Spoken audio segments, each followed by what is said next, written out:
You say you are morally obligated to do remarkable things. Mm-hmm. Why? Well, I think partly because life is so difficult and challenging that unless you give it everything you have, the chances are very high that it will embitter you, and then you'll be a force for darkness and not good. And so, the fact that life is short and can be brutal can terrify you into hiding and avoiding, but it can also, you can flip that on its head and understand that since you're all in anyways, you might as well take the risks that are adventurous. And that's a very good thing to understand. And what is also useful to understand in that manner is that there isn't anything more adventurous than the truth. This is something that took me a long time to figure out. Well, you can craft your words to get what you want, and people do that all the time. They craft their words so they can avoid taking responsibility for things they should take responsibility for, or they can craft their words to gain an advantage that they really don't deserve. That's what you do when you manipulate. And the problem with that, you might say, well, why not do that if I can get what I want? And the answer to that is, you aren't necessarily the best judge of what you need. And it's easy to be deluded in what you want. And that's the sort of delusions that people chase if they chase power. If you decide instead that you're going to just say what you believe to be true, you have to let go of the consequences. And you might think, well, I don't want to let go of the consequences because I want to control what's going on. But what you miss then is adventure, because if you don't control what's going on, you don't know what the hell's going to happen. And maybe that's exciting. And actually, there's no doubt about it. And then you have the additional advantage if you're attempting to say what you believe to be true and attempting to act in the manner that you think is most appropriate. That's genuinely you, and you have the force of reality behind you. Obviously, that's what you have if you're trying to, say, live in the truth, is you have the force of reality behind you.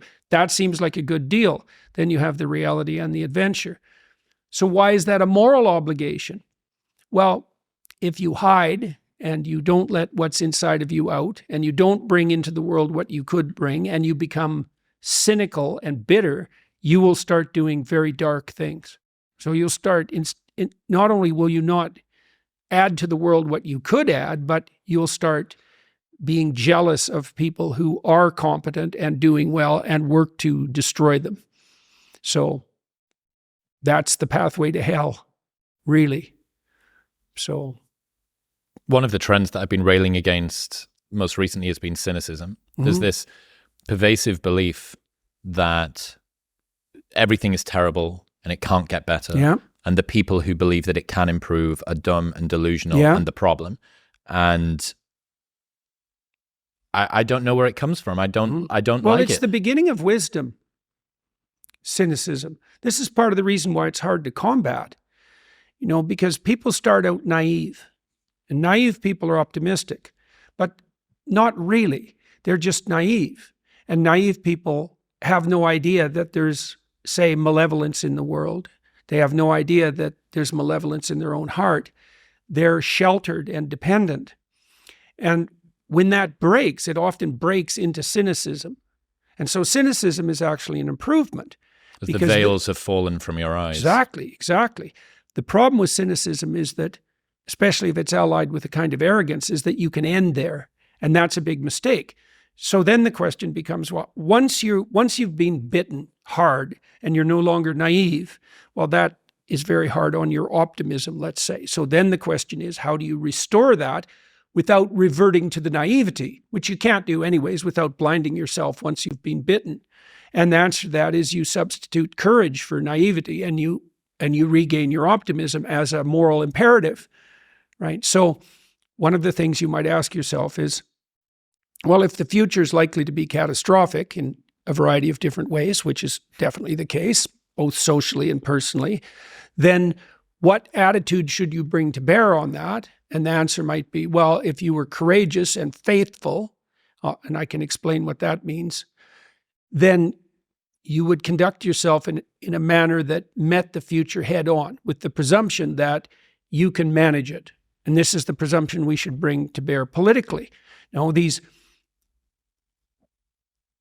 people who are using fear to garner power point to the various apocalypses that might befall us.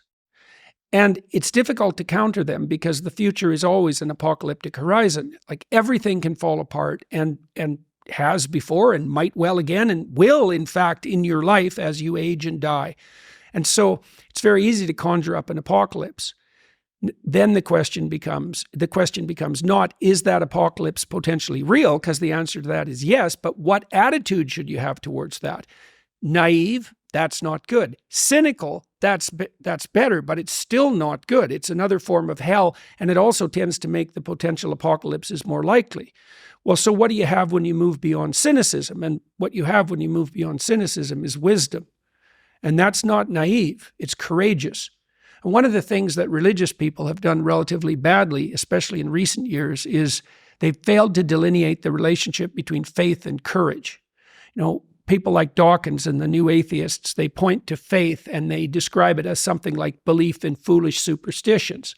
But that isn't really what faith in the deepest sense means. It means that you are willing to act out the proposition that you can ride the wave no matter how big it becomes, and that we can all do that together, especially if we do that in goodwill. And I think that's a much more appropriate way to confront the future, and it's also the proper medication for cynicism. Now, the other thing about cynicism that's interesting too is that cynics aren't cynical enough about their own cynicism, right? Because you can get doubtful enough to start doubting the validity of your own cynicism. It's like, what makes you so smart? What makes you the judge of being? The Columbine kids were like that. They decided that existence itself was unsustainable given its cruelty, and that the proper response was to put up a giant middle finger to men and God, right? Well, here's a way of being cynical about cynicism. How does your cynicism let you off the hook, right? How does your cynicism justify your desire to avoid necessary responsibility and to pursue your own short-term hedonic gains? It's like, why aren't you cynical about your own doubt? And that's another place where wisdom begins. It's like that. So that's two, right?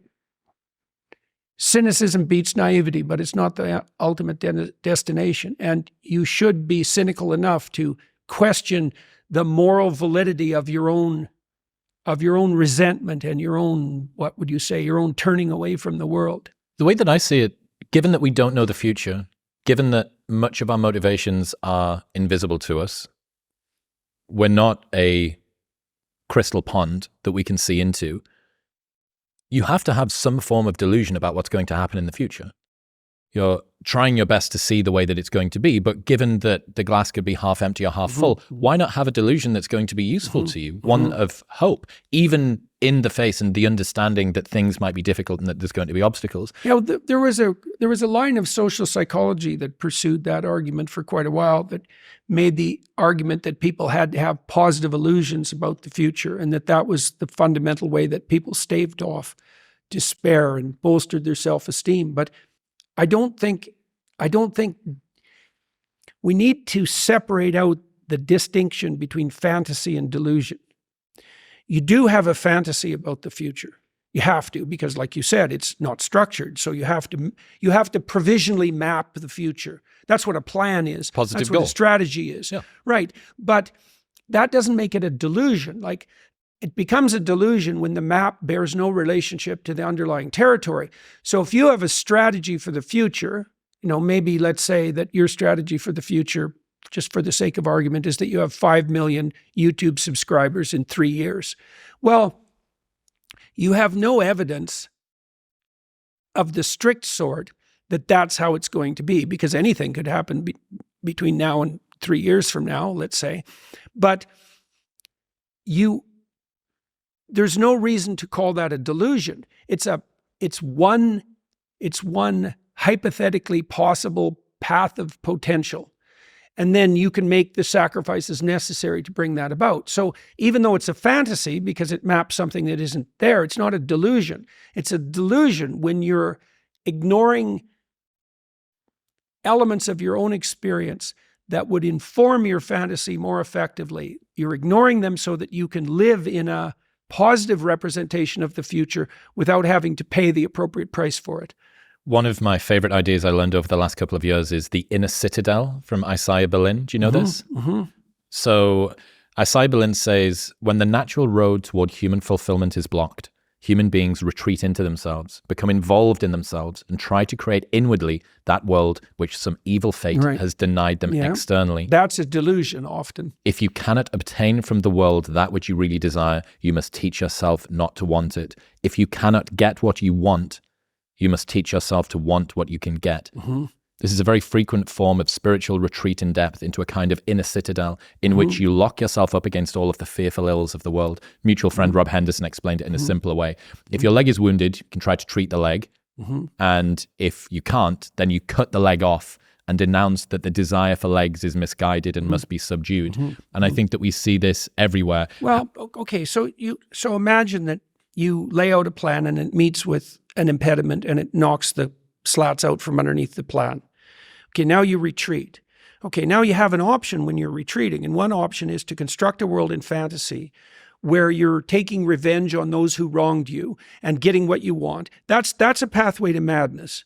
So often people who develop serious delusions do develop, what would you call them? They're compensatory fantasies. And then they start to dwell in them, and often for hundreds of hours. So the kids, again, who shot up the Columbine High School, they dwelt in a fantasy world for hundreds of hours before they undertook their dreadful actions, right? But you can also flip back into yourself, let's say, and you can, this is like confession and atonement. It's the proper way to think about it, is you can think about what it is that you did wrong or insufficiently that led to the collapse of your plan, right? So that's the first investigation. I made some sacrifices. I attempted to bring about a particular form of the future. It didn't happen. Okay, why? Well, the world is set against me and the cosmos is evil and there's no God and I'm bitter and cynical. That's one potential explanation, right? Poor me, right? And I'm not trying to be flippant about this because sometimes people's dreams are quite realistic and they still fail catastrophically. You know, it can be brutal. You know, maybe you did make a lot of good decisions and you suddenly got ill, or someone in your family did, and everything went to hell on you. It doesn't have to be because you've done something cardinally foolish that you fail. You know, it's built into the structure of the world. But it doesn't matter. You can also retreat into yourself and you can say something like, all right, I need to retool my conception of strategy, but also potentially my conception of goal. You know, maybe I'm looking in the wrong place.